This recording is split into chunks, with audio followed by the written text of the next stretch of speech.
Assalamualaikum warahmatullahi wabarakatuh. Halo Sobat Alidin Koto Channel. Kemarin pada part 1 kita sudah bahas mengenai perjalanan kisah Profesor Dr. Alidin Koto dari lahir sampai sebelum masuk SD. Dan sekarang kita akan membahas part 2-nya mengenai kisah perjalanan Prof dari SD sampai dengan masa pembelajarannya. Nah, pada kali ini tidak hanya kita membahas mengenai sisi pribadi dari Prof. Alidin Koto, tapi kita juga akan membahas mengenai sejarah yang terjadi pada saat itu yang kita ketahui G30S PKI. Mungkin sobat-sobat generasi muda saat ini hanya melihat dari film dan juga cerita-cerita sejarah yang ada di sekolah. Namun sekarang kita akan menyaksikan langsung, sobat, mengenai bagaimana sih sejarah atau saksi hidup dari Profesor Dr. Alidin Koto. Dan kita dengarkan seksama bagaimana penyampaian dari Prof. Semoga teman-teman bisa mendapat pembelajaran, hikmah, dan juga semangat menuntut ilmu tentunya. Karena kita tahu untuk sampai ke tingkat profesor itu tidak mudah ya teman-teman. Oke, kita dengarkan langsung Prof. Penyampaian dari Prof. Alidin Koto. Baik, bismillahirrahmanirrahim. Dalam episode pertama kita sudah mulai masuk sedikit. Bapak masuk sekolah dasar itu tahun 1960. 1960 ya, Prof? Iya. Jadi waktu itu namanya bukan sekolah dasar, tapi sekolah rakyat. Oh, sekolah rakyat, Prof. SR namanya. SR. Waktu sekolah rakyat itu di kampung Bapak itu masih terasa suasana perang. Perang yang kemarin kita ceritakan, perang PRR, pemberontakan itu masih ada bau-bau itu. Ya. Karena malam-malam hari orang nggak boleh keluar. Tapi itu kita kan udah merdeka, Prof. Udah merdeka. Iya, 19. Tapi itu kan perang saudara. Oh iya. Perang saudara, pemberontakan. PRR itu namanya Pemerintahan Revolusioner Republik Indonesia. Pada waktu itu ada beberapa daerah yang memberontak ke pemerintah pusat. PRRI di Sumatera Tengah, pusatnya di Bukit Tinggi, yaitu di Sumatera Barat sekarang. Kemudian Daud Bereh di Aceh, DITII. Oh, iya. Kemudian DITI Karmusakar juga di Makassar, DITII Kartosuryo di Jawa Barat. Kemudian Permesta di Sulawesi Utara. Permesta itu semula memang bergerak di Sulawesi Selatan, tapi kemudian pindah ke Sulawesi Utara di Manado. Nah, pemberontakan itu sebenarnya adalah respon terhadap pemerintah pusat yang daerah-daerah itu melihat ada ketidakadilan pemerintah pusat terhadap daerah-daerah tersebut. Jadi mereka menuntut supaya pembangunan itu dimeratakan sampai ke daerah. Itu intinya. Dan paling inti disebut PRRI. Nah, PRRI itu 1958 sampai akhir-akhir atau awal-awal akhir 60 atau awal 61. Nah, Bapak sudah masuk sekolah. Jadi waktu itu masih ada bau-bau perangnya itu masih terasa ya, malam-malam hari. Kadang-kadang kita nggak boleh keluar. Kalau keluar kadang di kampung kan tidak ada penerangan, tidak ada lampu. Jadi gelap. Masih gelap ya, Prof. Jadi kalau berjalan malam hari di kampung itu dengan perasaan. Dengan perasaan. Jadi berjalan, tapi kita tahu aja ada orang atau tidaknya. Ada feeling yang luar biasa. Bagi masa anak-anak kampung itu biasanya kita berjalan di depan kita tuh ada orang nggak nampak, tapi perasaan kita ada. Perasaan kita merasa dia ada di sana. Baik. Kemudian begini, satu, gitu kan, gitu aja. Jadi di SD nama waktu itu bukan SD ya, sudah sekolah rakyat namanya SR. Sekolah rakyat itu kemudian berganti namanya dengan sekolah dasar. Waktu itu Bapak sudah kelas 5 SD. Ya. Jadi waktu sekolahnya namanya sekolah rakyat, tadi di Jorong Ambacang, nama sekolahnya sekolah rakyat Sawah Ladang. Nah, yang menarik waktu itu di Pusda itu memang kita diajar pada waktu itu memang oleh guru yang pendidik. Guru gimana, Guru Prof? yang benar-benar mendidik. Tidak sekedar mengajar dia betul-betul guru itu ingin anak muridnya itu memang berilmu, dapat ilmu, jadi membimbing kita. Jadi belajar A, B, C, bukan ABC, dulu ABC, ABC, C sekarang, C. C sekarang tuh, itu C. C namanya. Oh. Itu kita menggunakan ejaan Belanda.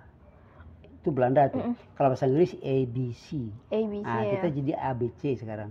Sekarang kan jadi, dan itu diajar. Kalau menulis namanya halus, kasar, halus, kasar. Jadi bagaimana? Kayak bersambung gitu nggak, Prof? Iya, saya menulis apa? Kayaknya menulis kemana, misalnya kan?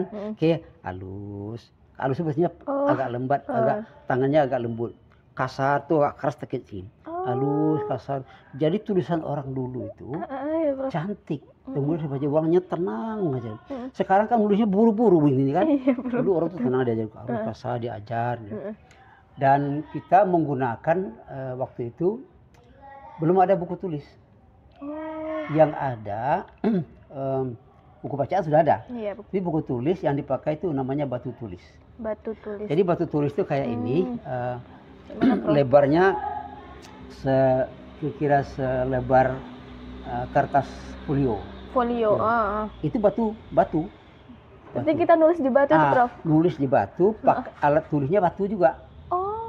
Namanya anak batu. Anak batu. Anak batu. Jadi anak batu itu buang batu. Jadi ditulis, kan bapaknya hitam. Ditulis, kalau ketika ditulis jadi nampak putihnya. Oh iya. Tapi kalau sudah selesai dihapus. Bisa tuh ada hapus. Hapus, dihapus lagi. Nah, jadi dulu di kampung itu ada, kalau sekarang jadi ada kayak bunga bougainville itu. Kan ada bibitnya yang sebesar inilah kan. Itu kan dia tumbuh, itu bunga bougainville itu sebenarnya bunga-bunga alam saja, tumbuh sendiri. Jadi itu dia lengket di pohon-pohon tertentu. Itu kayak inilah hasilnya diambil. Itu dia ada airnya. Bunganya butiknya tuh, ada air. Itu dipotong, itu jadi penghapus papan tulis. Itu penghapusnya dulu pada masa dulu. Ya, jadi itu dengan papan batu tulis dengan anak batu tulis itu. Jadi bapak sekolah kemudian baru menggunakan kertas tulis, buku tulis itu sudah kelas 5 nggak salah. Nah, kelas tahun 5 berapa, Prof, tuh? Sekitar menjelang 65. 65 tuh menjelang pemberontakan G30 PKI itu. Nah, waktu tahun 1975 itu September itulah pemberontakan, terjadi tragedi G30 PKI. Nah, sebelum sampai ke tragedi itu, Bapak cerita sedikit. Iya, Prof. Orang-orang di kampung Bapak, rata-rata orang dari Sumbar sana, mereka melek politik. Walaupun mereka tidak sekolah, tapi dia tahu tentang politik. Dan orang-orangnya orang-orang kritis. Di mana saya tahu kan banyak kedai kopi tuh, orang-orang kopi kan. Oh iya. Ya, kalau orang bilang lapo kopi namanya. Kalau Minang ya, Prof. Nah, Minang itu lapo kopi. Jadi kalau sesekali Bapak disuruh ibu belanja, itu bapak-bapak yang lapo kopi itu ceritanya politik semua. Oh, politik semua ya? Semua politik. Amerika, Inggris, Rusia, dulu Uni Soviet namanya perang ini. Non-blok itu ya, Prof? Non-blok. Iya. Jadi mereka itu tidak sekolah, tapi mereka melek politik. Dan mungkin itu juga yang membuat orang-orang Minang itu memang jiwanya jiwa kritis ya, karena terbiasa begitu. Nah, menjelang peristiwa G30 PKI, suasana agak mencekam memang, karena banyak ulama yang ditangkap.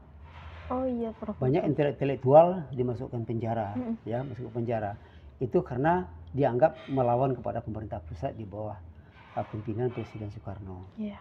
Nah, kenapa ulama tangkap itu? Karena ulama mengkritik Presiden Soekarno waktu itu yang sudah dekat-dekat dengan PKI, dekat dengan komunis, dan banyak kebijakan-kebijakan negara itu dipengaruhi oleh nuansa PKI-nya tinggi, dikuasai. Jadi itu partai kan, Prof? Ya, partainya namanya PKI, Partai Komunis Indonesia, PKI. Jadi orang bicara takut. Takut. Tapi kalau mau bicara politik, itu di kedai kopi itu ada di luar agak 1-2 orang yang nengok, ada nggak ntar? Nah, waktu itu kebetulan rumah bapak itu di Simpang ya, Simpang 3. Oh, Simpang 3, Bro. Dia ada apa namanya, kedai tukang jahit. Itu dia punya radio satu-satunya di kampung itu. Nah, waktu itu ada jam-jam tayang radio tertentu namanya Suara Indonesia Bebas. Suara Indonesia Suara Bebas. Bebas itu menceritakan, mengkritik kebijakan pemerintah yang sudah dikuasai oleh PKI, oleh komunis. Dan itu dikritik habis radio itu, tapi tidak boleh, kalau ketahuan ditangkap. Jadi di Simpang itu kalau akan dihidupkan radio itu disuruh anak-anak jauh-jauh di Simpang 3 itu jauh-jauh menengok kalau ada polisi dan tentara. Kalau ada cepat kasih tahu. Jadi orang ramai mendengar itu. Jadi suasana mulai mencekam.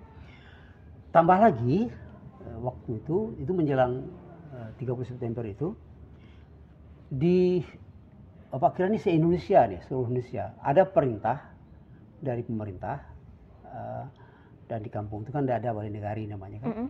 Setiap rumah tangga itu harus membuat lubang. Membuat lubang ya, Prof? Lubang di tanah. Tanah di depan rumah atau di belakang rumah. Kira-kira sedalam dada inilah. Sedada. Ya. Nah, dulu ya karena mungkin masyarakat masih bodoh-bodoh ya. Karena disuruh oleh pemerintah buat lubang, gali aja lubang. Semua Indonesia, semua kayak setiap halaman itu setiap rumah itu ada lubang di halaman rumahnya. Kira-kira sebesar ini, panjang ini lubang. Dan tanah galian lubang itu harus ditumpuk di atas. Dikeliling lubang itu sendiri ditumpuk. Untuk apa nggak tahu. Abang nggak tahu. Dan saya sudah tahu tapi tidak ngerti. Iya. Ngerti. Di kali lubang kalau anak-anak ya buat lubang loncat-loncat, lompat-lompat main-main sama kawan-kawan kan. Tapi orang tua-tua mikir untuk apa lubangnya? Tapi kalau disuruh mungkin nanti kita akan diserang lagi oleh Belanda. Itu kan masih dekat-dekat waktu Belanda itu. Kalau kita diserang nanti kita sembunyi di situ. Nah itu. Jadi kalilah lubang, setiap rumah sudah punya lubang. Beberapa bulan setelah itu terdengarlah peristiwa tragedi G30S itu, jenderal dibunuh itu. Waktu itu tersadar baru sadar masyarakat. Rupanya dalam prediksi komunis PKI pada waktu itu mereka akan berhasil. Mereka akan berhasil. Ada 7 jenderal dibunuh. Presiden Soekarno sudah mereka kuasai, mereka akan menang. Dan kalau itu terjadi menang, itu tokoh-tokoh ulama-ulama yang kritis-kritis, intelektual birokrat yang kritis itu ditembak aja. Jadi lubang tadi itu untuk ya lah istilahnya. Lubang itu adalah untuk orang yang mengambil lubang sendiri. Itu tujuannya. Situlah Allah melindungi bangsa kita. Gagal mereka itu kan karena gagal. Ini ternyata waktu sudah meletus, ada salah seorang pemuda di kampung itu sudah diperalat oleh komunis ini, itu mencatat siapa-siapa orang yang akan dibunuh di kampung itu. Salah satu yang akan dibunuh di kampung itu Pak Tua sendiri, bapak sendiri. Bapak sendiri? Paman, bukan. Paman. Kan masih kecil. Iya, paman ya. Paman. Kalau di kampung Pak Tua namanya, saya sudah suami dari itu termasuk yang akan dibunuh. Nampak? Di list dulu ya, nampak, Prof ya. Ada listnya, di list. Jadi list itu dijumpa orang. Sanu masuk daftar list akan dibunuh waktu itu. Jadi disitulah yang kita katakan bahwa negara kita ini memang boleh dikatakan bukan boleh dikatakan, memang diselamatkan oleh Allah Subhanahu Wa Taala. Waktu kita merdeka dulu secara kalkulatif tidak mungkin kita menang melawan Belanda. Iya betul. Ya, masa dengan baju runcing bisa menang berperang? Mungkin. Itu akhirnya merdeka. Nah waktu merupakan G30 PKI itu secara kalkulatif lagi di atas kertas mereka sudah akan berhasil. Allah melindungi. Nah itu peristiwa G30 PKI. Kemudian malam harinya kan, setelah meletupan malam hari itu akhirnya Pak Harto termasuk dengan Bapak yang saya ceritakan kemarin, Jenderal Sarwo ini, Komandan FBKAD, mereka dengan anak buahnya berhasil menumpas G30 PKI itu. Maka dibuatlah tanggal 1 Oktober itu menjadi tanggal Hari Kesaktian Pancasila. Karena memang mereka itulah gerakan yang betul-betul ingin menghilangkan Pancasila.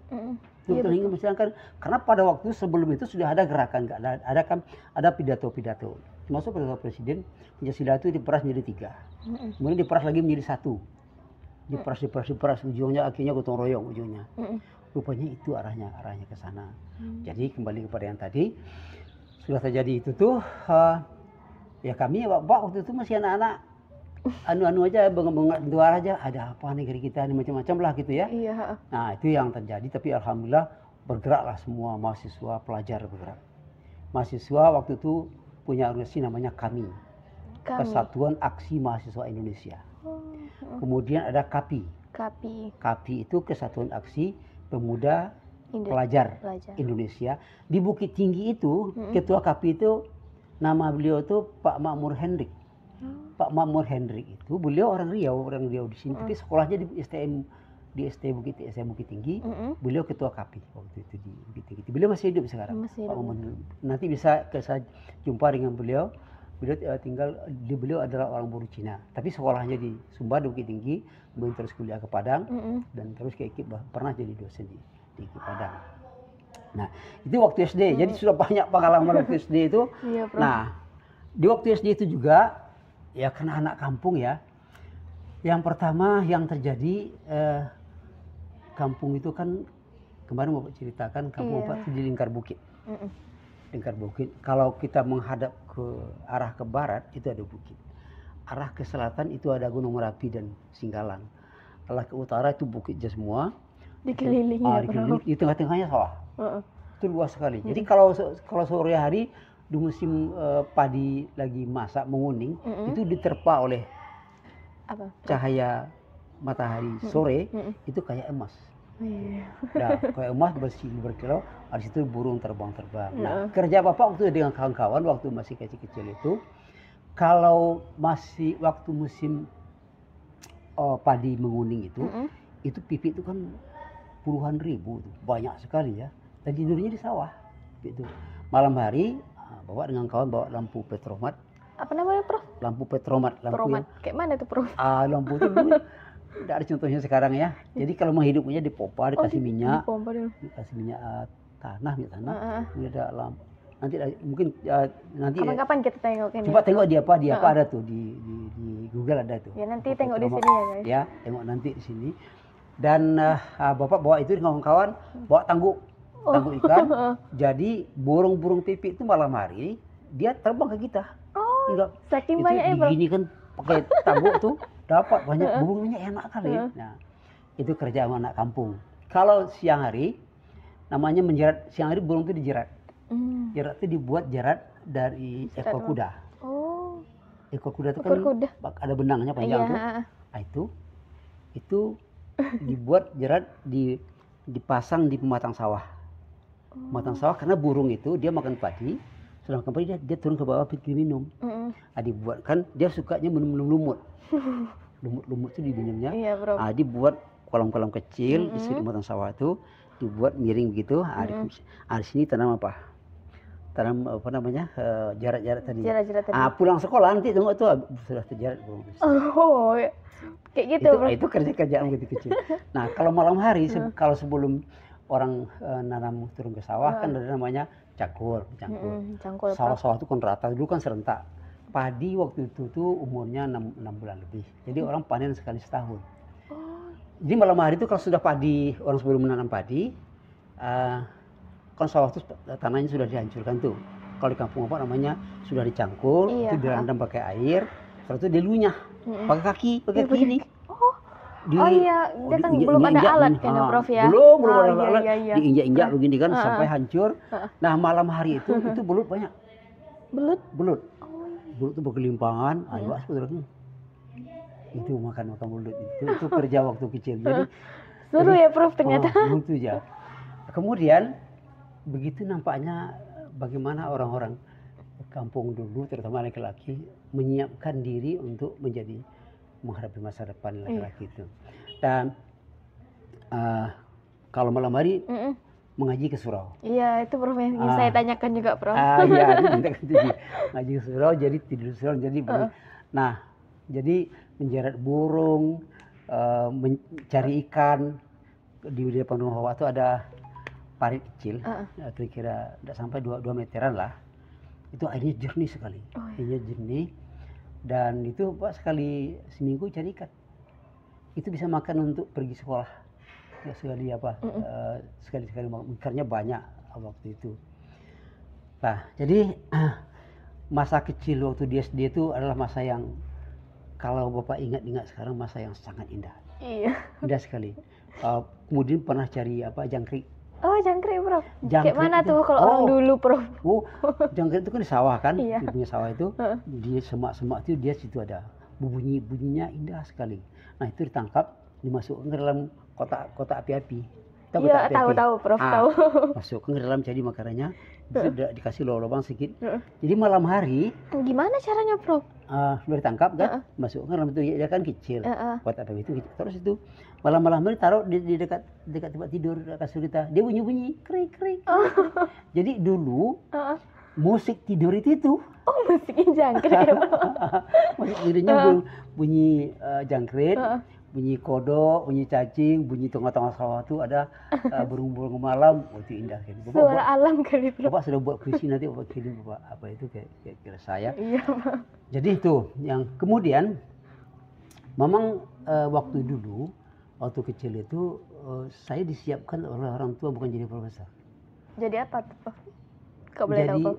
Menjadi ulama saja. Oh, ulama.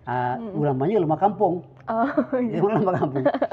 Jadi sebelum sampai nanti kita akan lanjut ya. Iya. Lanjut. Tamat SD, juga cerita lah. Tamat SD, waktu di SD sudah siapkan dibuat ada kedai itu di rumah, pinggir jalan. Itu buat jual kebutuhan harian. Jadi Bapak dilatih menjadi seorang pedagang. Iya. Kalau orang Minang kan biasa gitu ya, Prof? Oh iya, orang Minang tuh pedagang, jiwanya jual pedagang cirikas. Dari kecil udah dilatih berdagang. Jual minyak tanah, minyak makan, jual bonbon, gulu-gulu jual kerupuk, macam-macam. Kalau bulan puasa jual takjil. Dulu enggak ada istilah takjil. Dulu pebukon namanya. Oh, pembukaan ya. Oh, ya, jadi Bapak dimodali beli kelapa.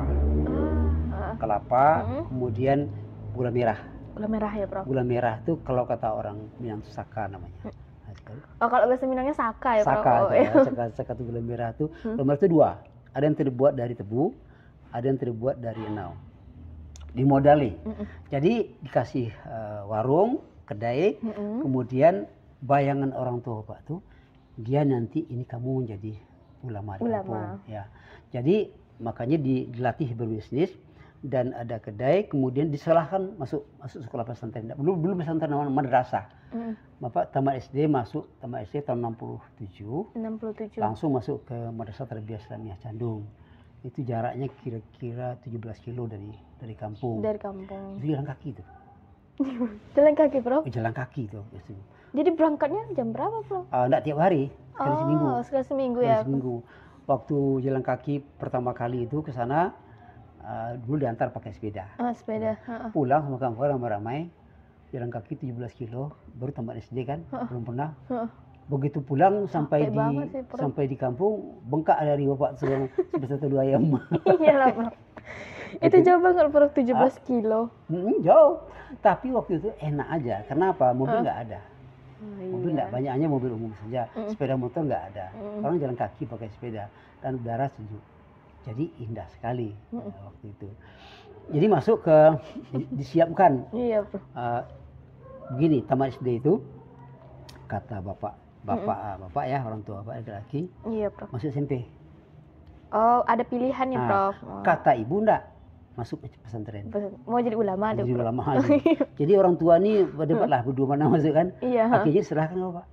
Oh, milih yang mana ya, Prof ya? Kamu mau mana? Saya tidak peduli mau kemana, yang penting sekolah. Akhirnya orang kampung mengusulkan supaya panggilan Bapak waktu itu namanya II. Apa, Pak? II. II ini sekolah, biarlah jadi ulama dia. Kata di situ. Jadi bayangan orang tua Bapak itu jadi ulama, menjadi imam di surau, kemudian orang soleh loh. Orang soleh, masukkan ke Candung. MTI Candung itu terkenal sekali waktu itu. Orang tamat di situ sudah bisa jadi ulama. Karena sudah bisa membaca-baca kitab kuning bisa. Iya, Semua Prof. kitab kuning. Dan jadi ulama. Banyak alumni dari Candung itu yang menjadi ulama di Sumatera Barat, di Riau, di Jambi, di Bengkulu, di Palembang, di Sumatera Utara, bahkan sampai ke Aceh. Banyak situ ya bapak sekolah di situ. Jadi perkiraan orang tua ini tamat kelas 7 jadi ulama, baca kitab kuning pandai, berfatwa pandai, mendoa pandai. Nah, antar waktu kita salat itu ada kedai mau diurus. Kedai. Dia ajar menjahit juga, itu kan jahit. Oh, banyak Prof keahliannya. Pandai mau mengunting baju, membuat baju sendiri, membuat celana sendiri. Tetapi menjelang tamat masuk kelas 7, orang tamat kelas 7, ada yang mengajak, ayo masuk kuliah. Oh, setelah dari MTSN. Ya, sudah MTS, kan lanjut SMA-nya Prof. Waktu itu istilahnya di sekolah bapak itu tidak ada istilah MTS, tidak ada istilah aliyah, tapi satu aja MTI, Madrasah Tarbiyah Islamiyah Candung, sampai kelas 7. Tapi kemudian dikasih jazah MTS, ada kecil aliyah. Nah, itu berapa tahun Prof? 7 tahun. 7 tahun. Tapi bapak tidak sampai 7 tahun. Sampai berapa Prof? Sampai 6 tahun. Kenapa sampai 6 tahun? Mikir kawan-kawan bapak masuk SMP, SMA 6 tahun. Masuk PGA 6 tahun. Saya 7 tahun. Jadi 7 tahun itu masuk ke tahun ke-7, ada yang mengasih fasilitas masuk kuliah. Cari apa kan? Masuk kuliah. Masuk kuliah tahun 73. 73. Kuliah di Fakultas Syariah IAIN Imam Bonjol namanya. Oh, di Padang ya, Bro. Di Bukit Tinggi. Oh, Bukit Tinggi dulu. Ya, Imam Bonjol itu dulu Fakultas Syariahnya di Padang, Fakultas Syariahnya di Bukit Tinggi, Usuludinya di Padang Panjang. Oh, terpencar-pencar ya, Prof. Fakultas Adabnya di Payakumbuh. Fakultas Dakwahnya Solo nggak salah, lupa di mana gitu ya. Solo atau Sangkar. Saya rasanya di Solo. Jadi masuk ke situ. Nah, kebiasaan berjualan istilah orang-orang Minang itu menggaleh. Ya. Menggaleh itu terbiasa-biasa juga. Berdagang itu pulang sekolah pergi mengurus kedai. Ya. Tapi di samping itu kalau ketika musim ke sawah, bapak bantu ibu di sawah. Jadi pulang sekolah sampai di rumah ganti pakaian dengan pakaian ke sawah di sawah. Tidak banyak waktu bapak main-main dengan kawan-kawan. Jadi ganti orang tua. Nah, setelah Bukit Tinggi namanya Sarjana Muda. Sarjana Muda. Sarjana Muda itu namanya BA. Jadi tamat kalau sekarang D3. Oh, D3. Jadi Bachelor of Art namanya. Bachelor of Art. Ya, tamat itu sekolah Bukit Tinggi di Garegeh namanya. Garegeh itu tempat orang jual kopi sanjay sekarang itu. Nah, itu Garegeh itu. Jadi tamat di situ Sarjana Muda lanjut mengambil S1 di Padang. Di Padang. Nah, waktu kuliah di Padang itulah bapak mulai bisnisnya udah lupa. Oh, kenapa tuh, Bro? Karena waktu kuliah di Padang diterima jadi pegawai honor. Pegawai honor di fakultas sekaligus menjadi ketua senat mahasiswa. Oh, senat mahasiswa. Jadi sibuk bekerja. Itu kayak asdos juga, Prof? Enggak? Ya. Oke, asdos ya kalau bahasa sekarang. Jadi menjadi di kantor menjadi kepala seksi kemahasiswaan, kemudian langsung menjabat sebagai ketua senat mahasiswa dan sebagai asisten dosen juga. Disitulah Pak mulai dapat duit untuk belanja sekolah segala macam. Orang tua sudah lepas lah, dapatkan. Bapak nggak mau nerima lagi, nggak mau terima duit dari orang tua. Bapak harus berdiri sendiri. Ini singkat cerita, kebiasaan berbisnis ini mulai beransur-ansur terlepas. Iya, terlepas. Karena tadi kegiatan banyak juga ya, Prof ya. Jadi dari SD sampai perguruan tinggi sampai sarjana S1 itu di pesantrennya di Candung Bukit Tinggi. Kemudian sarjana mudanya di Bukit Tinggi. Kemudian sarjana S1-nya di Padang. Di Fakultas Syariah. Belum, Prof. Sebelumnya, Prof, kalau dulu kan sekarang kan ada yang namanya pengabdian. Kan Ponpes itu pengabdian, Prof. Ada 1 tahun itu. Kalau masa dahulu ada pengabdiannya nggak, Prof? Ada, tapi tidak semua. Tidak semua. Karena bapak belum menyelesaikan kelas 7, saya kuliah ke Bukit Tinggi. Bukit Tinggi, yang BA tadi ya, Prof? Pengabdian itu kebanyakan orang sudah kelas 7 mengajar di situ. Itu. Jadi, istilah pengabdian waktu kuliah di Padang, kan ada namanya KKN. Ya, KKN. Dulu kalau KKN itu bagus, sekarang KKN tidak boleh ya. KKN itu kuliah kerja nyata kan. Iya. Jadi KKN di Padang itu saya adalah mahasiswa angkatan pertama KKN. Oh, KKN senang dulu. itu tahun berapa tuh, Prof? Tahun 76. 76. 76 ke KKN. KKN itu dikirim ke kaki Gunung Merapi sana di daerah Sari namanya. Dan di situ tuh KKN waktu itu dibiayai. Oh, dibayarin oleh pihak kampus. Dikasih honor, dikasih apa namanya baju, dikasih sentir segala macam. Enak ya, Ya, Prof? enak. Jadi disitulah dicoba latih apa Bapak kan di kampus organisasi. Di kampus sebagai ketua senat, Ketua senat kemudian tadi. di intra universitas, kemudian di ekstra universitas Bapak di HMI. HMI.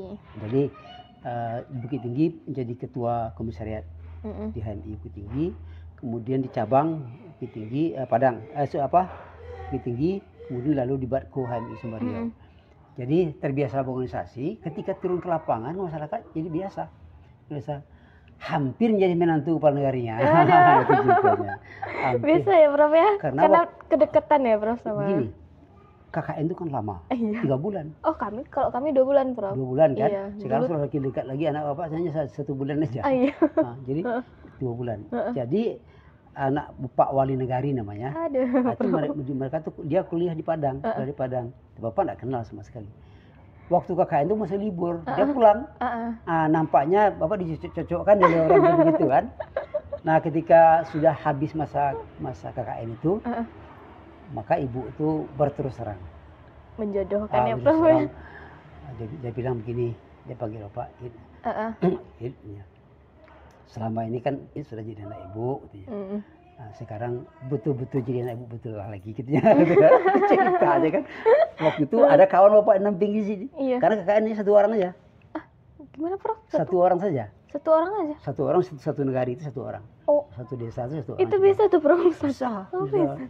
Jadi karena Bapak juga dilatih dulu di kampung bisa jadi imam. Oh ya, waktu di kampung, waktu di SD, Bapak kan sering ikut MTQ. MTQ. Nah, ikut MTQ. Jadi kemana-mana pergi dibawa jadi ayam aduan lah di kampung. Cabang apa, Prof?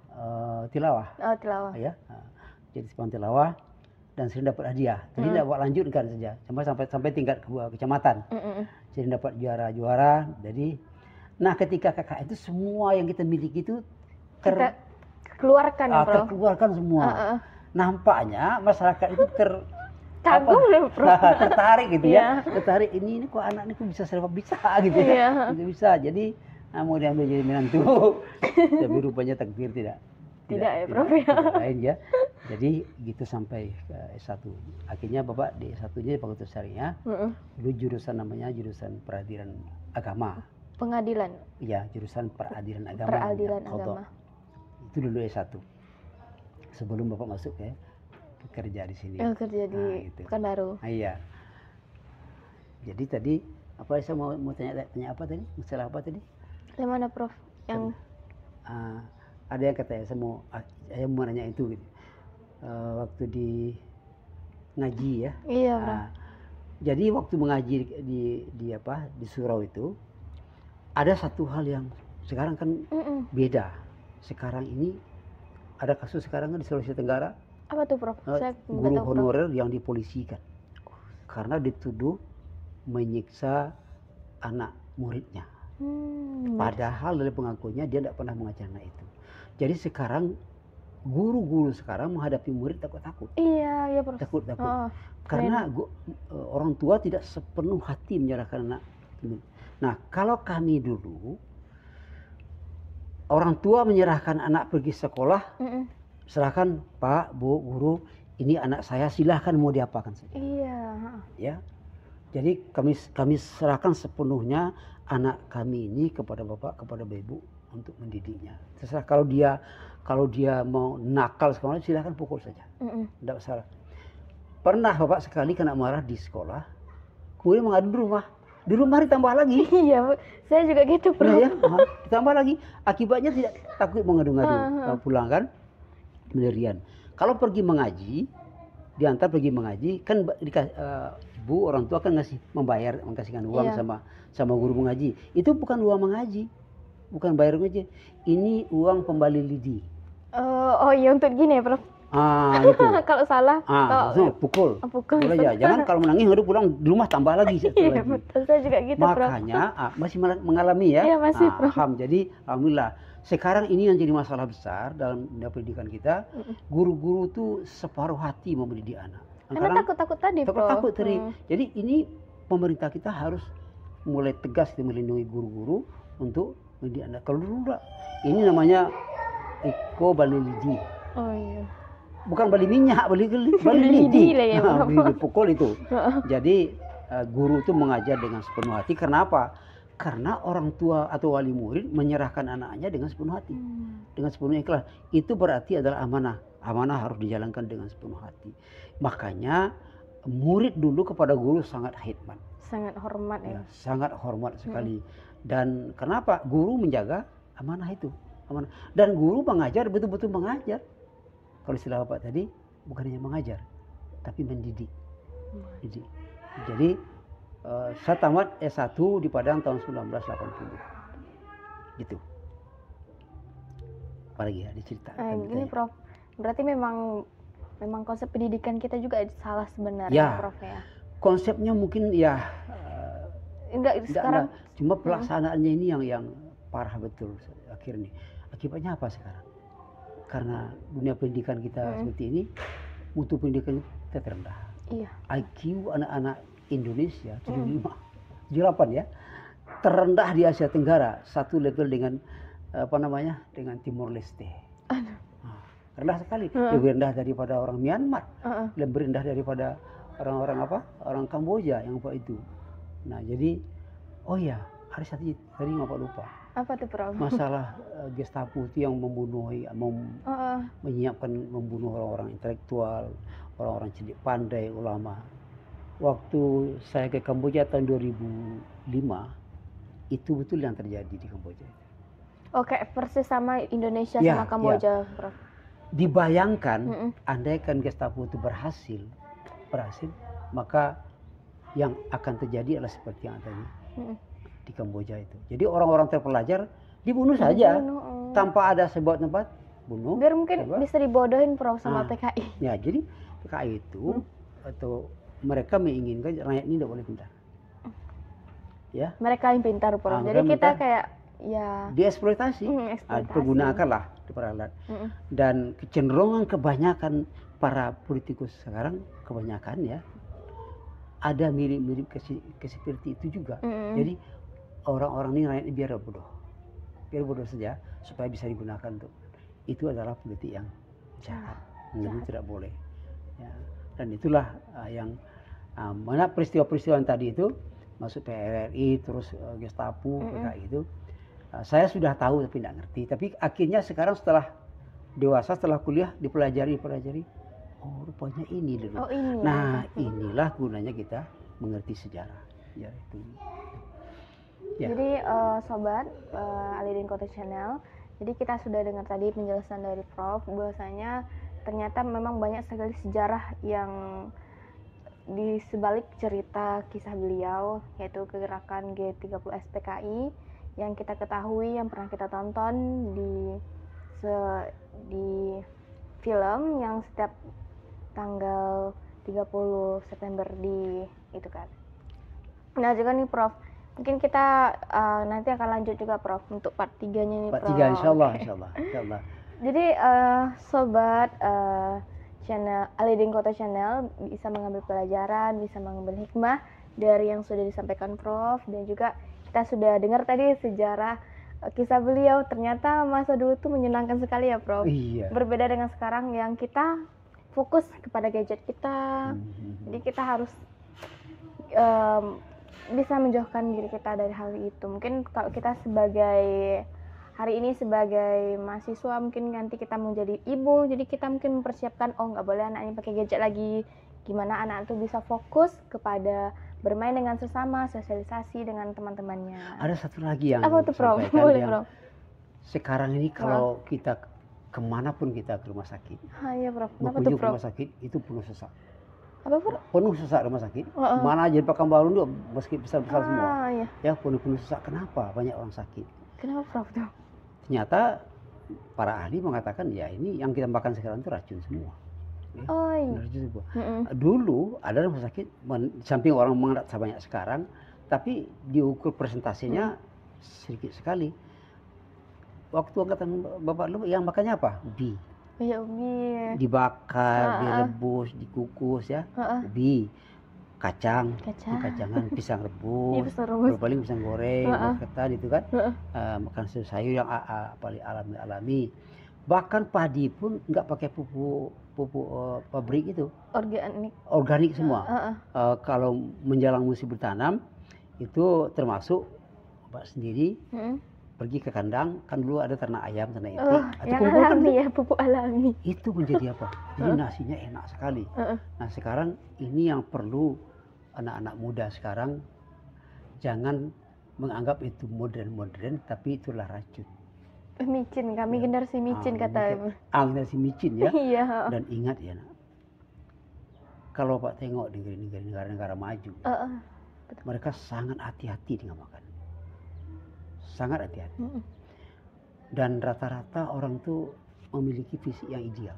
Oh iya bro. Ideal. Jadi Pak tengok kan karena biasa jalan kaki. Iya bro. Kemana pergi dulu kami jalan kaki juga, bahkan pas kemana-mana pergi jalan kaki, pakai sepeda paling. Rupanya di luar negeri, di negara maju sampai sekarang seperti itu. Contoh paling mudah aja ya. Ini yang berjalan di merangkak di jalan raya itu kan hampir 99% itu kan buatan Jepang. Iya, betul. Ya, apalagi sepeda motor. Mobil. Bapak ke Jepang.